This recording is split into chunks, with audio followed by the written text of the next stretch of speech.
Hi guys, I hope you guys had a great day. It's beautiful out there today. Me and Mark was out there on the motorcycle. I got a little burnt, but man, I'm not complaining. We went from winter to summer. We skipped spring, but that's okay. So Sunday night, I did a service, a Mother's Day service. I talked about Mary, the mother of Jesus, and I talked about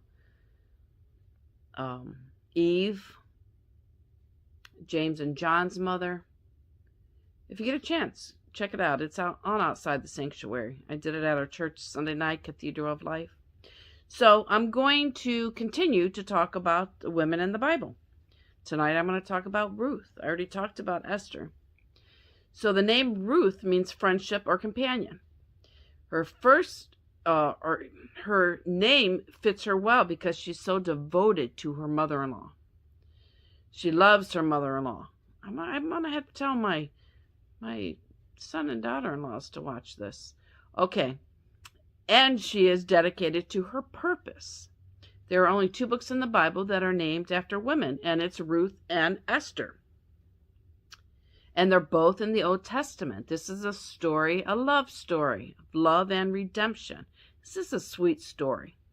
Now, the book of Ruth in the Bible is the only book named after an ancestor of Jesus Christ, and the only book in the Old Testament that is named after a non-Jewish person in the Old Testament. The New Testament, I know Luke he's not Jewish, and I don't know if there's others that aren't Jewish in the New Testament. But Ruth was not she wasn't a Jew. She was a Moabite.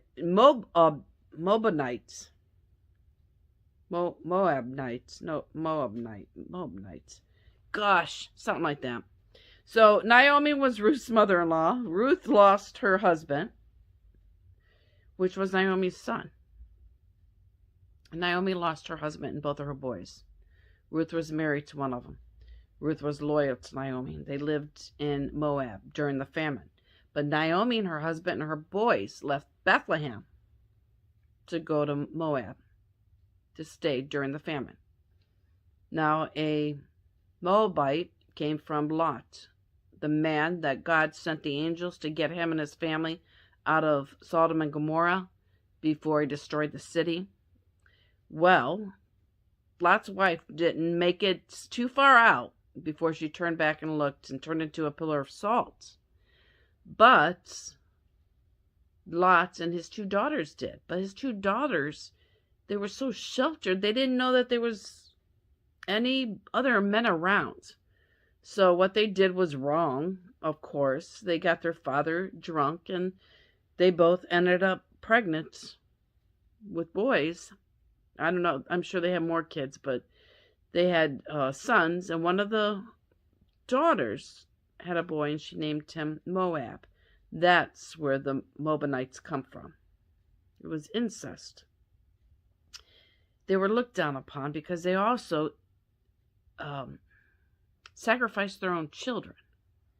Now, Naomi was the matriarch of the family. Her and her family left Bethlehem, like I said, to go to Moab, and that is where her boys met these 2 women. Naomi and her family are Jewish. They met these 2 women. They got married. Then Naomi lost her husband and both her boys. Famine was over, so Naomi heads back to Bethlehem. She tells both her daughter-in-laws to go. Return back to your mother's house. I have nothing left to give you. There's nothing I have for you. When we're in pain, when God moves things out of our life, very often we look past what He's left, and that's what she's doing. We tend to look at what we lost instead of what we still have. And many times we push away people who are there to help us.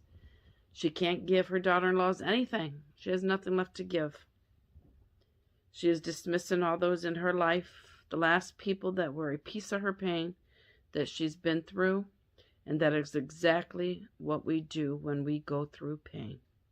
We start distancing from the people who want to help. We do that.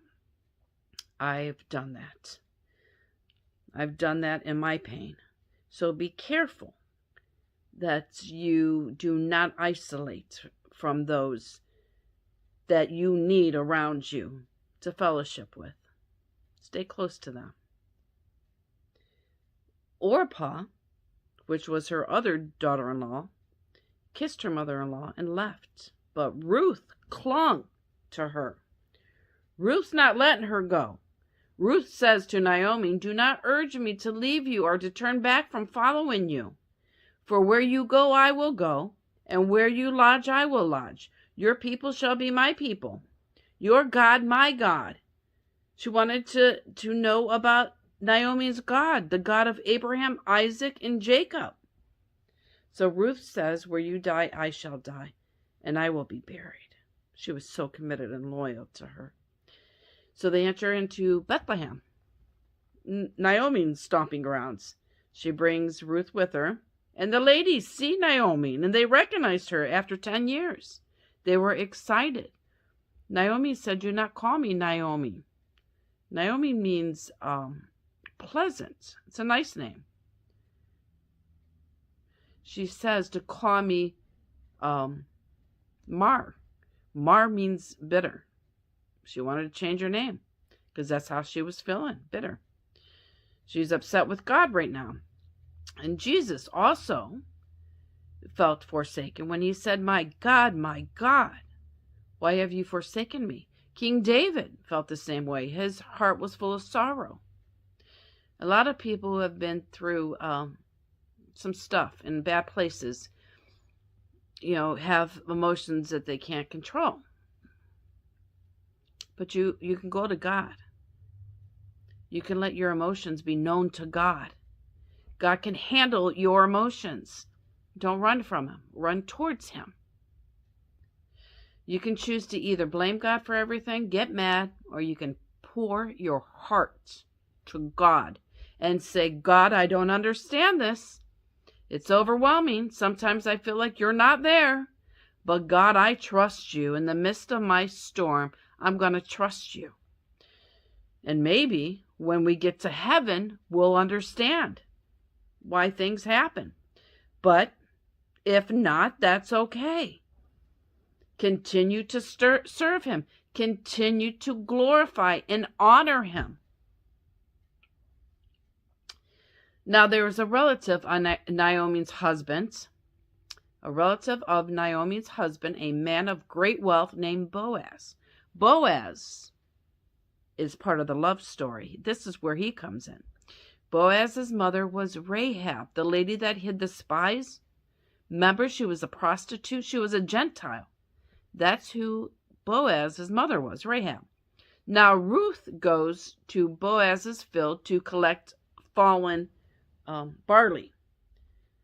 So back then, when farmers harvest their fields, whatever it might be in the law, back then by helping people that were poor, they would not reap the corners of their fields, nor shall you gather the gleanings of your harvest. Leave them for the poor or the strangers, for I am the Lord your God. Anything that falls to the ground, leave it for the needy. That's how they took care of the poor back then and made sure they ate. Whatever fell, whatever they were harvesting, the ones that, were poor, they didn't have nothing, would come and pick up whatever was left, scraps from the fields to eat. They took care of the poor. Ruth and Naomi were poor. It's teaching those who are wealthy to be generous. And it's teaching those who don't have anything to work because they had to go out to the fields to pick it. They didn't pack it up and deliver it, the farmers. Those that were in need came and got their food. It was up to them. They had to go and get it and gather it. As Ruth is working, Boaz asks, "Whose young woman is that?" He notices her. One of the servants answers, "She is a Moabite. Moabite.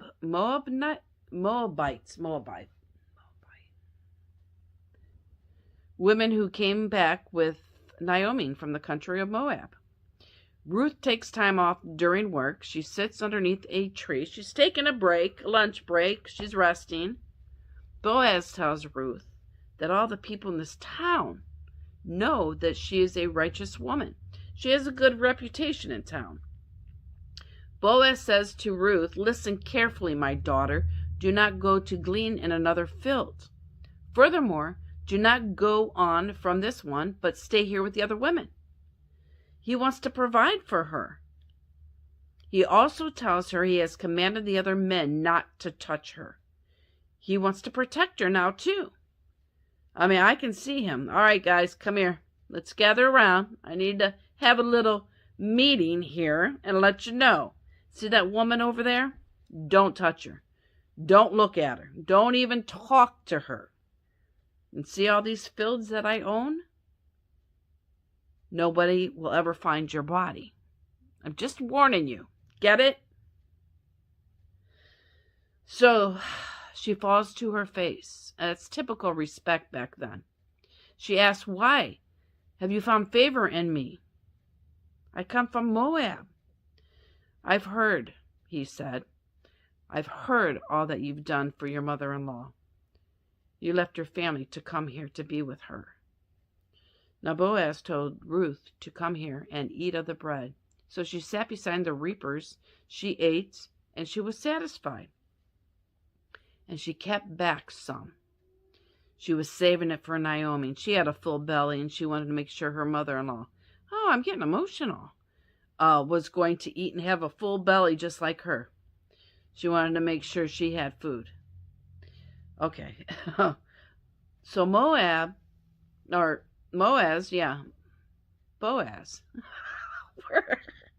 Boaz. Sorry, guys. What time is it? Okay. Boaz tells his servants not only to leave the scraps on the corners of the field for the poor, but he tells them to allow from the bundle for the barley to fall. Let her gather it and don't rebuke her. Don't yell at her. Let her go. Basically, the bundle that you have, let some of it fall.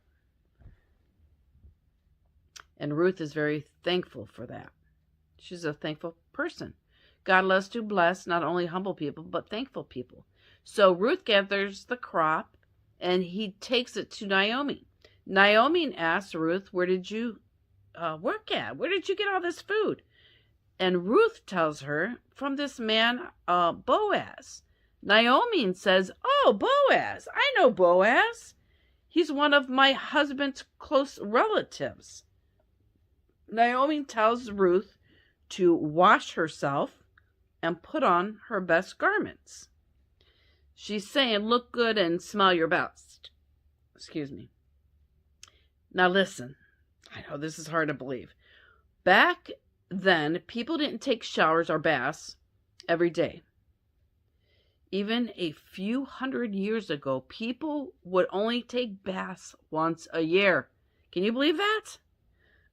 So back in the 1500s, people generally took baths once a year, and it was in the month of May. And it would go in this order. It would be first the men, then the sons, then the other men, followed by the women, then the children, last of all, the babies. By then, the water was so dirty that you could lose someone in the bath. That's where the expression came from. Don't throw the baby out with the bath water. I didn't know that. Okay. Also, it was traditional that weddings would be in June. Why? Because May is when they took their bath. You would still stink in June. Okay. And that's why the bridesmaid would carry a fresh bouquet of flowers. That's why Naomi says to Ruth, "Why don't you take a bath, clean yourself up, and go down to the threshing floor, but do not make yourself known to the man until he finishes eating and drinking. A man is in a better mood when his belly is full." Now that's good advice Naomi's given Ruth. Ruth is a woman of excellence. she goes and does what Naomi asked her to do, to lie down by his feet and uncover his feet. So he's sleeping, and she lays by his feet. That's in a servant's position. She uncovers his feet. Now, she's not seducing him or nothing like that. This is something very cultural back then. She's just showing her humility and letting him know if he's interested, so is she. And when your feet's uncovered, you get cold and you wake up. So Boaz wakes up and asks her, "Who are you?" She says, "I am Ruth, your maidservant." She asked him for his covering, which is like a spiritual covering, but also like to marry her. Now, when you do right, you're not just doing it for the people that are observing you, but there are also people watching your life that you're not even aware of. Ruth and Boaz were people of character. Under the law that God provided for widows, if your husband died, that they would not be left out. They would be taken care of.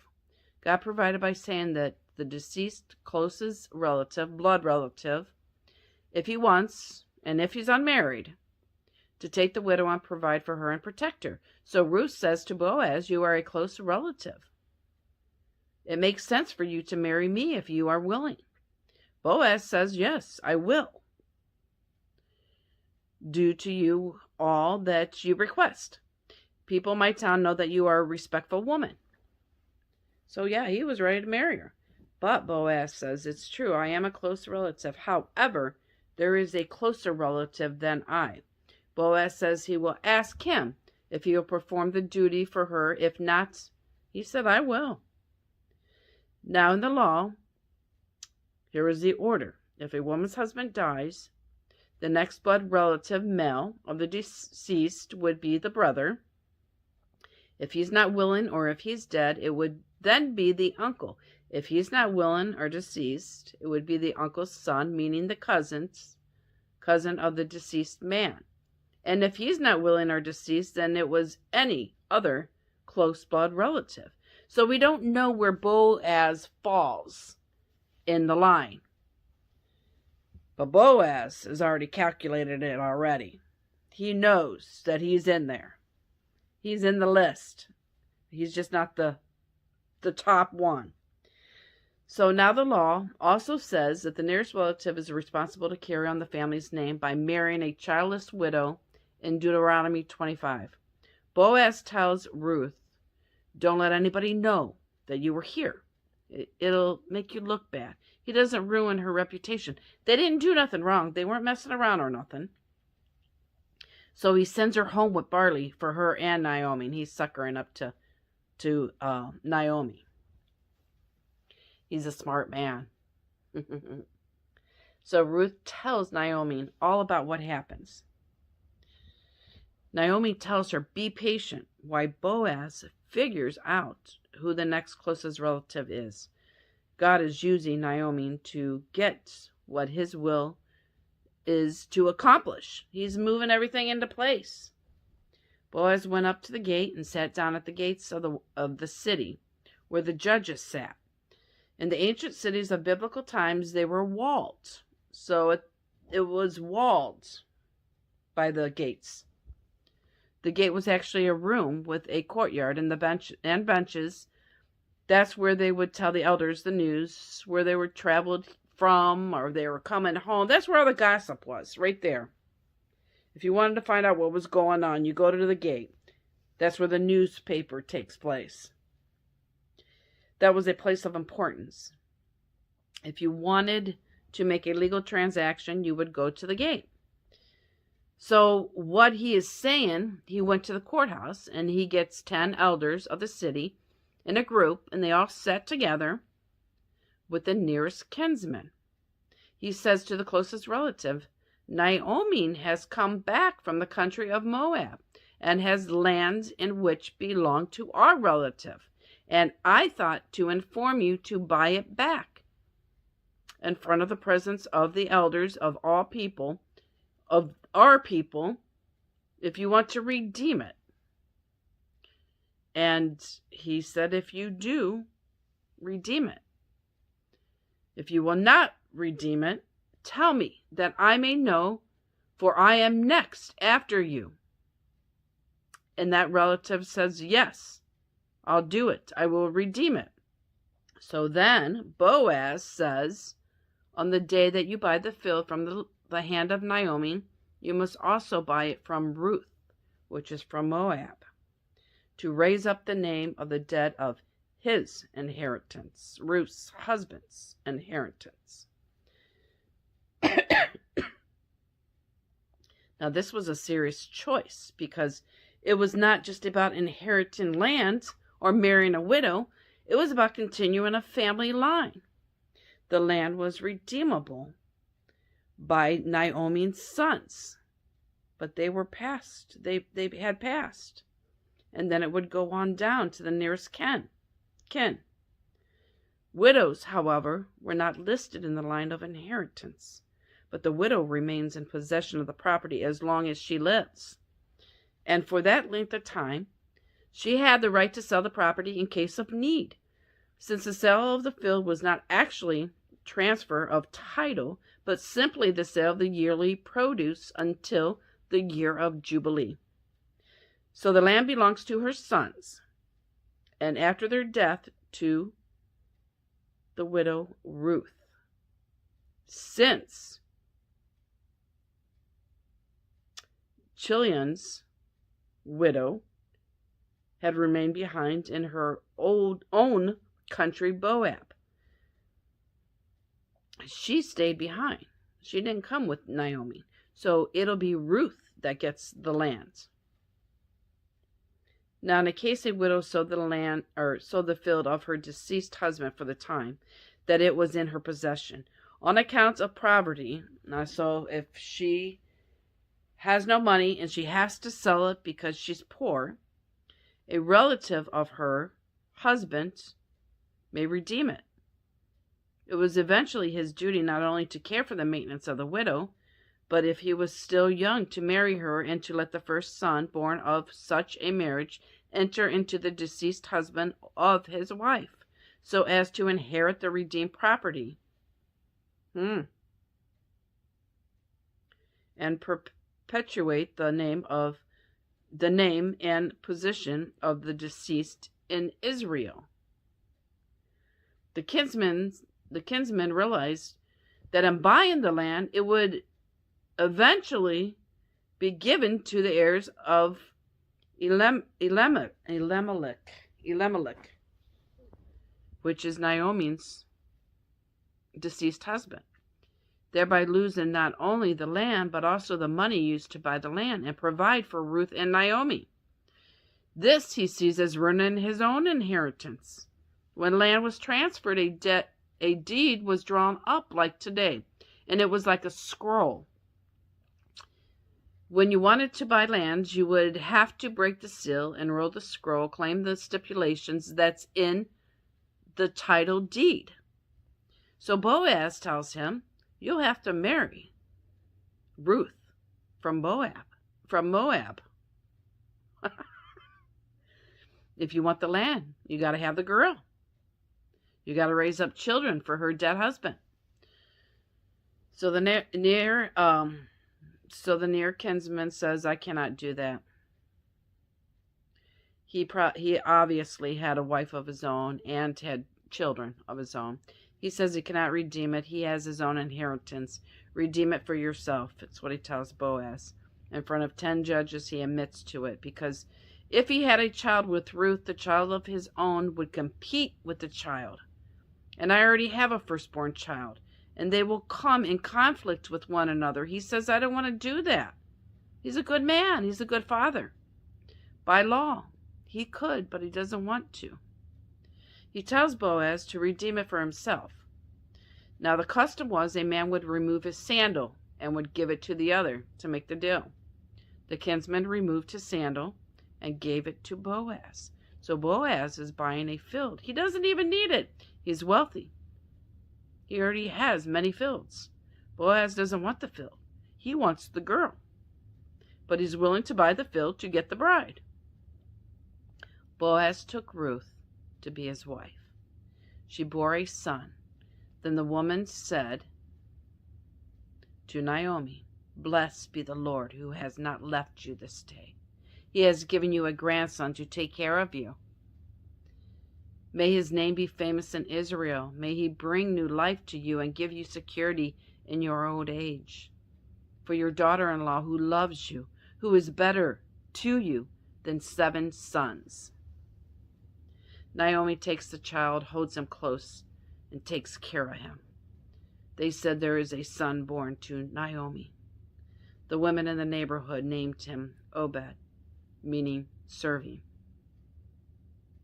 He is the father of Jesse, the grandfather of King David. Boaz is going to lose his name because the property is going to be raised in the name of Elimelech, not his own.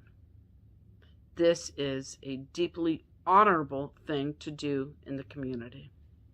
God bless Ruth's faithfulness with her son, Obed. It was through Obed that Ruth became the great-grandmother of King David and direct ancestor of our Savior, Jesus Christ. Amen. That was a good story. I'm sorry if I got you guys a little confused along the way, because I was getting confused too. But this is a love story. Boaz is a pretty cool dude. And so is Ruth. And so is Naomi. She's just been through a lot, but she's okay. She's okay now. God is so good. He redeemed what she had lost. But anyhow, I'm going to jump off here. And the next time I jump on, I'll be on the beach. But I'll still jump on. I'll do something from Florida. I don't know what I'm going to talk about yet. I wish I knew so I could tell you. Maybe, I don't know. We'll see. We'll see whatever God puts on my